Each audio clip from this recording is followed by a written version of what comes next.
bertaubat kepada Allah Subhanahu wa taala. Bertaubat dengan taubat yang nasuha, taubat yang tidak mahu, tidak akan mengulangi balik semula perbuatan. Moga-moga Allah Subhanahu wa taala rezekikan kepada kita taubat yang nasuha.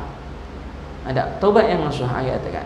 Mohon kita minta dengan Allah Subhanahu wa taala supaya Allah berikan kita, rezekikan kepada kita taubat yang nasuha. Itu penting tuan-tuan, ya tak? Lagi-lagi apa ni kita kata dapat mohon pada Allah, Allahumma rzuqna taubatan nasuha qabla al-maut. Ya Allah, ya Tuhan kami, Allahumma rzuqna, ya Allah rezekikan kepada kami taubat yang nasuha sebelum mati, ya Tuhan. Sebelum mati. Jadi sama-sama kita mohon pada Allah Subhanahu wa taala supaya Allah Subhanahu wa taala mengampunkan dosa kita belaka, tuan-tuan. Kemudian yang kedua, wasiat yang kedua, tuan-tuan, syukur pada Allah, syukur nikmat Allah Subhanahu wa taala yang mana kita nak sampai tak lama lagi kita akan masuk bulan Ramadan. Syukur nikmat dapat masuk bulan Ramadan itu satu nikmat. Berapa ramai kawan-kawan kita, sahabat-sahabat kita, keluarga kita tentang mati Allah Subhanahu wa taala, tahun ni kita tak dapat nak bersama. Kita berharap tahun ni kita dapat lagi lah. Kita dapat tahun lepas tak dapat nak salat tarawih kat surau, tahun ni moga-moga dengar kata alhamdulillah boleh. Tapi tak ada lah mori ke apa, lepas semayang habis tarawih terus. Walaupun tak dapatlah nak baca panjang-panjang salat tarawih itu tadi, tuan-tuan, yang penting dapat salat tarawih itu pun jadilah, kata tak. Ma la yudraku kullu la yudraku jullu. Kita tak dapat nak panjang-panjang buat semayang lama-lama, dapat semayang yang kita kata yang sedikit tu pun okeylah. Nak sambung panjang buat kat rumah. Nak buat kat rumah, katakan. Jaga SOP, katakan. Dan kita mori barangkali mungkin boleh dibuat dengan cara bungkus ke atas waktu dengannya, wallahu a'lam. Sebab bulan Ramadan ni orang berebut nak bersedekah, katakan. Orang berebut nak bersedekah. Mudah-mudahan mati Allah Subhanahu wa taala. Jadi bersyukur atas nikmat Allah Subhanahu wa taala.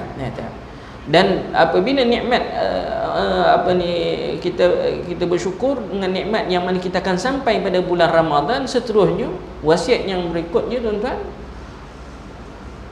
ialah kita kata antara persediaan kita ialah kita belajar balik, ingatkan balik hukum hakam berkaitan dengan Ramadan. Ada hukum hakam berkaitan dengan Ramadan tu ingat balik. Kalau ada nota-nota dulu ataupun ceramah-ceramah berkaitan dengan hukum hakam bulan Ramadan, kata orang dah setahun dah ya kan. Kali ni kita nak ingat baliklah. Apa macam mana niatnya, orang kita kata apa yang pantang larangnya, apa yang tak bolehnya, katakan. Ada nak tanya ustaz ke, tak ada masalah. Ustaz-ustaz pun ramai sekarang semua online belaka, katakan. Cuma jangan tanya orang yang kita kata nak tanya betul pada orang yang layak, biar ahlinya, katakan. Jangan tanya driver, kecuali kalau driver tu mati Allah orang yang alim, katakan. Macam saya dulu masa belajar dulu, kata kadang-kadang driver taksi ni orang alim, dia mengajar, dia hafiz Quran, dia tahu qiraat apa semua, tapi dia cari rezeki dengan cara driver taksi, katakan. Kalau tahu kenal memang dia orang alim, tak apa, katakan.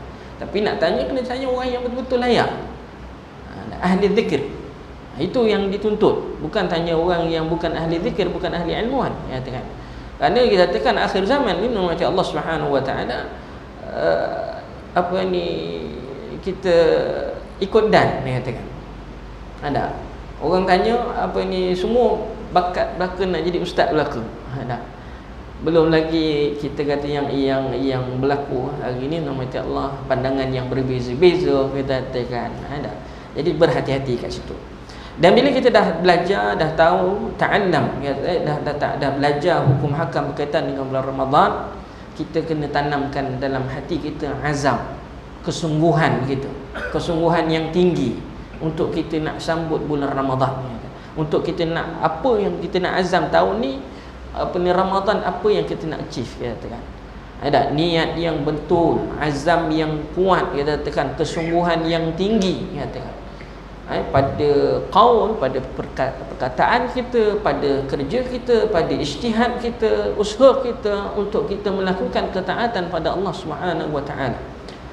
Barangkali Ramadan yang kita nak masuk ini adalah Ramadan yang terakhir buat kita. Wallahu a'lam. Kita tak tahu. Tak tahu gitu. Jangan sangka orang yang muda itu dia ada harapan untuk dia masuk Ramadan yang akan datang. Wallahu a'lam, kita tak tahu. Tahun ni boleh dengar, boleh kita katakan duduk bersama sembang, katakan anda hari bulan ni katakan Ramadan yang akan datang kita tak jumpa. Jadikan Ramadan ini adalah Ramadan yang terakhir yang kita berusaha. Kalau ada rezeki tahun depan gitu, alhamdulillah katakan. Ada. Dan kita bila kita sungguh tuan-tuan, Allah sebut dalam Al-Quran, falau sadaqullaha lakana khairan lahum. Kalau dia benar-benar sungguh, maka itu baik bagi dia. Sungguh, niatnya, azamnya, kesungguhan dia, maka benda itu adalah baik. Fakana khairan lahum. Baik untuk mereka. Jadi azam dalam hati, benarkan dalam hati, kita katakan niat sungguh-sungguh kita kata, dan juga dalam hati Allah, kita kata kesungguhan kita ada. Yang seterusnya dalam hati Allah, kita kena ingat bahawa Ramadan ni tuan-tuan dipanggil ayyamun ma'dudat, hari-hari yang sedikit je. Mula minggu pertama je tu rasa macam lama je dah. Masuk je minggu kedua, dah nak akhir Ramadan dah. Dan akhir Ramadan dah, cepat. Ini sekarang kita masih lagi pada awal Syaban. Dia tak lama masuk je minggu depan, besok dah Ramadan. Sekejap masa itu berlalu. Jadi tuan-tuan yang mati Allah Subhanahu wa taala, bila kita tahu Allah sebut dalam Allah kita dalam nas atau sebagainya, maknanya bilangan hari yang sedikit, ayyam ma'dudat. Maknanya di sini kita kena ingat, kita cari peluang yang ada ni untuk kita pergiatkan ibadat kita. Sungguh dalam hati Allah Subhanahu wa taala. Bahkan dalam kita kata kadang-kadang ramai yang mana ada orang habis Ramadan dia tak apa-apa, rugi, katakan yamurru miraran kirama. Istilahnya dalam bahasa Arab ni katakan bulan Ramadan tu dengan bulan-bulan lain bagi dia sama je, katakan alangkah rugi dia, katakan alangkah ruginya. Kemudian dalam hati Allah Subhanahu wa taala berikutnya, kita kata wasiat yang berikutnya tuan-tuan, kita ambil ibrah bulan Ramadan yang akan hampir ni, yang akan hampir pada kita. Ibrahnya bagaimana Ustaz katakan? Kita ibrah maknanya kita mengambil iktibar, kita beringat tentang orang-orang yang tidak berkemampuan. Orang yang kita katakan tak cukup makan, tak cukup nak persiapan diri je, tak, maknanya orang-orang yang tidak berkemampuan lah, katakan. Kita beringat. Jadi bila masuk Ramadan ni tuan-tuan, jangan jadikan Ramadan ni syurga makanan. Bulan Ramadan ni tuan-tuan semua nak makan. Ingat, ada kita antara iktibar yang kita boleh ambil daripada ibrah yang kita boleh ambil daripada bulan Ramadan adalah untuk kita beringat kepada orang-orang yang tidak berkemampuan untuk makan dan minum. Ada negara macam di Syria, di negara-negara di Yaman, barangkali mereka nak makan pun tak ada, nak sahur pun tak ada, nak buka pun dapat tambah sebiji je tuan-tuan untuk buka puasa. Kita masya-Allah, cuba bulan Ramadan ni tuan-tuan kita beringat, dan kita beli makan sekadar, kalau ada lebih tu kita ingat bagi pada orang lain. Tak kiralah sama ada bagikan orang yang kita kata penduduk setempat ke, ahli keluarga kita ke yang kurang berkemampuan, ataupun mereka yang berada dekat tempat-tempat yang lain. Yang penting kita bagi sedikit tak apa. Faman ya'mal mithqala dzarratin khairan yara wa man ya'mal mithqala dzarratin syarran yara. Sikit besar zarah pun Allah kira, jangan risau. Jangan nanti nak bersedekah, nak bagi orang makan itu kena ada ribu, ratus orang kata tak. Ada RM5, letak RM5. Orang Islam sekarang ni tong-tong lah, ya tak? Pakat-pakat belakang katakan. Sikit-sikit, lama-lama banyak lah. Jadi tuan-tuan yang dirahmati Allah Subhanahu wa taala, kita ada itu. Dan kita pun dekat qaryah kita, Bandar Puteri kita dalam hati Allah, walaupun kita ada juga walaupun duduk di Bandar Puteri, bukanlah semuanya duduk di Bandar Puteri ni semuanya apa ni kita kata ada masing-masing ada istilahnya masalah mereka yang mereka hadapi katakan. Kadang-kadang jiran kita katakan walaupun duduk Bandar Puteri pun tak ada duit ke katakan, sewa berapa Bandar Puteri, tuan-tuan, wallahu a'lam. Keadaan orang tu beza-beza, tak sama katakan. Walaupun keadaan seorang tu tak sama kan. Jadi sama-samalah kita pakat-pakat nama Allah, tolong bantu dan sebagainya. Kalau ada lebih kita bagi pada orang yang lain pula, tak ada masalah. Kemudian nama Allah Subhanahu wa taala, seterusnya wasiat yang berikutnya tuan-tuan, qiraatul Quran, membaca Al-Quran. Azam lah kita nak tahu ni, baca Quran ni tuan-tuan bukan nanti bulan Ramadan katakan. Setiap hari kita kena baca Al-Quran. Kita baca satu rubu' Al-Quran. Satu rubu' tu macam mana ustaz katakan? Rubu' ni dia kalau istilah dalam Al-Quran, kita buka Al-Quran tu, kita dia setiap 4 page dia ada ain, ain ditulis ain. Ain tu makna rubu'. Rubu' tu 1/4 juzuk, 1/4 juzuk Al-Quran. Saya lebih kurang satu juzuk tu ada lebih kurang dalam 20 page. Maknanya satu rubu' tu, satu ain tu dalam 4 page lah, lebih kurang katakan. Seelok-eloknya tuan-tuan, satu hari dapat baca 1/4 juzuk, okey. Kalau apa ni bagusnya 3 hari sekali khatam. Tu paling 7 hari, 7 hari katakan. 7 hari sekali khatam. Tapi bulan Ramadan dia lebih lagi dibenarkan. Kalau hari lain kita tak dibenarkan mengkhatamkan Al-Quran kurang daripada 7 hari. Ada. Macam hari sekarang bulan Syaban, bulan Ramadan, 7 atau 3 hari macam tu saya ingat dalam nas hadis Nabi SAW. Tapi kita tak digalakkan terlalu cepat khatam Al-Quran. Dia 7 hari sekali khatam. Kalau bulan Ramadan, satu hari nak khatam sampai 3 kali pun silakan. Itu yang dinukilkan daripada salaf, ulama-ulama salaf. Imam Syafi'i, imam-imam disebut oleh Imam An-Nawawi dalam kitab Tibyan fi Adabi Hamalatul Quran katakan ada. Jadi tuan-tuan yang dirahmati Allah Subhanahu, bulan Ramadan cuba semampu mungkin untuk lebih kan ada bacaan ayat Quran. Kemudian tuan-tuan yang dirahmati Allah Subhanahu wa taala, seterusnya kita kata berikutnya ialah iktikaf. Iktikaf dan juga rebutkan peluang untuk malam Lailatul Qadar. Khusus iktikaf pada malam Lailatul Qadar. Iktikaf ni dalam mazhab Syafi'i diboleh, dibenarkan dilakukan di dalam masjid.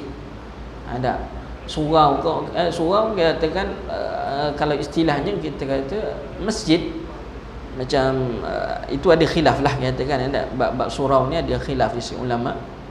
Bukan di sisi ulama. Kat Malaysia ni lah istilah surau ni, adakah surau ni masjid ke surau, dibeza. Definitionnya tu tak sama, surau lain, masjid lain. Kalau dekat negara Arab tak ada surau. Dia ada istilahnya dalam bahasa Arab, kita ada istilahnya musalla, masjid, masjid jami'. Itu dalam kitab Arab. Dan kitab fiqh, musalla semayang kat luar padang. Tu panggil musalla. Istilah dia katakan musalla, kawasan lapang, dikhususkan untuk solat untuk masa-masa tertentu sahaja. Kemudian dia ada masjid. Masjid adalah solat 5 waktu, 3 waktu, tu dipanggil masjid dalam kitab fiqh. Dan ada solat lagi dipanggil masjid jami'. Masjid jami'. Masjid jami' ada solat Jumaat. Lepas tu pergi ke negara Arab, sini masjid, banyak masjid, ni masjid, ni masjid, ni masjid. Tapi bila time sembahyang Jumaat, dia ada masjid-masjid tertentu je. Itu dipanggil masjid jami'. Kita kat Malaysia tak sama. Kita ada surau, kita ada musalla, kita ada surau, kemudian kita ada istilahnya surau solat Jumaat, kita ada masjid dan kita ada masjid jami'. Istilahnya tetap sama.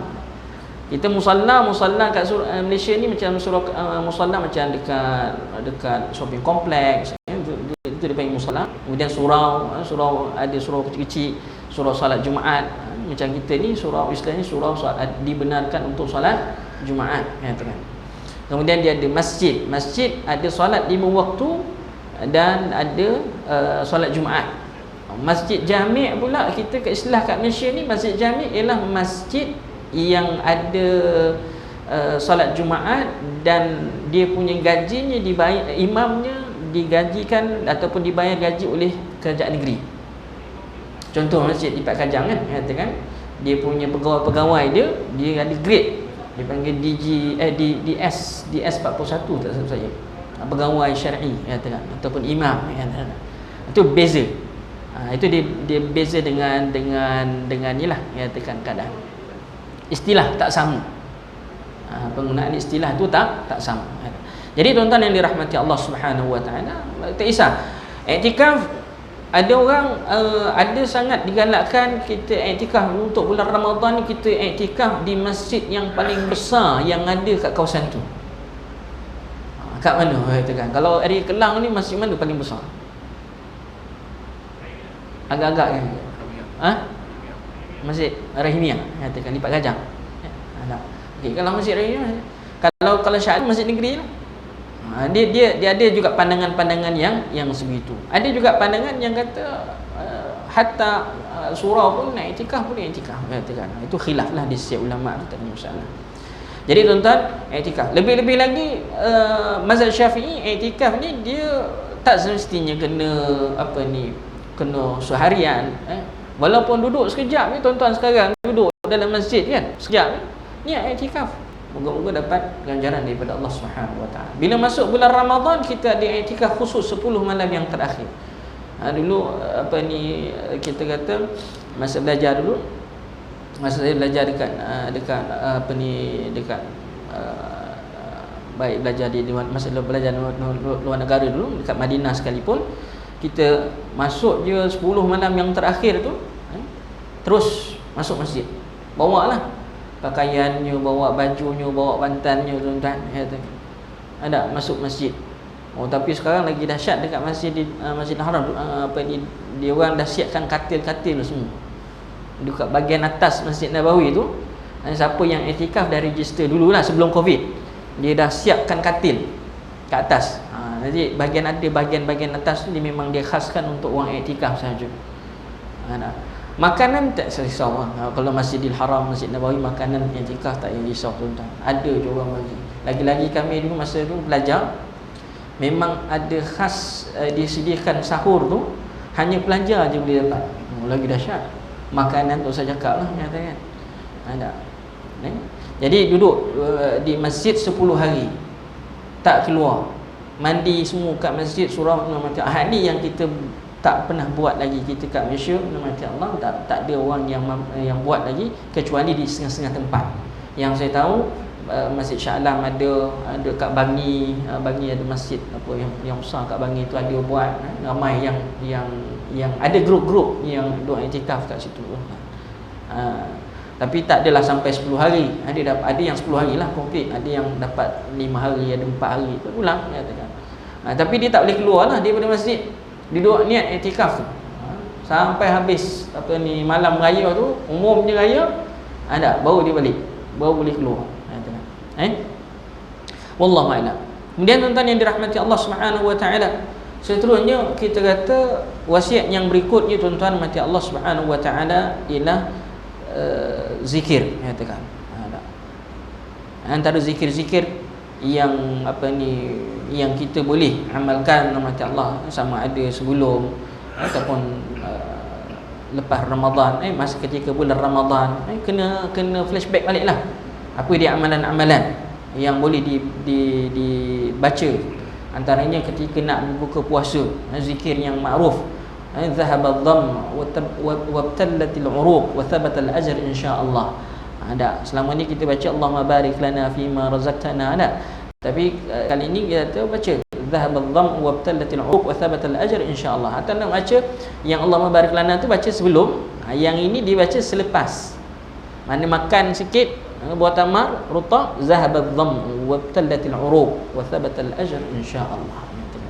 Apa makan buah tamar? Makan buah tamar rutab, katakan cari rutab nama Allah Subhanahu Wa. Sekarang kat Malaysia ni dah kata orang pun mudah Kalau apa ni, saya baru semalam kemarin apa rumah tanya Ustaz, rumah minta carikan rotok yang kuning, ada yang fresh, ada bau petik, seolah-olah macam bau petik daripada pokok. Pergi cari raya-raya jumpa, katakan nak kenalkan dekat anak-anak kat sekolah, budak-budak kat sekolah, tak kenal mana rotopnya, mana tamarnya, mana apa ni kita kata tamar mudanya macam mana.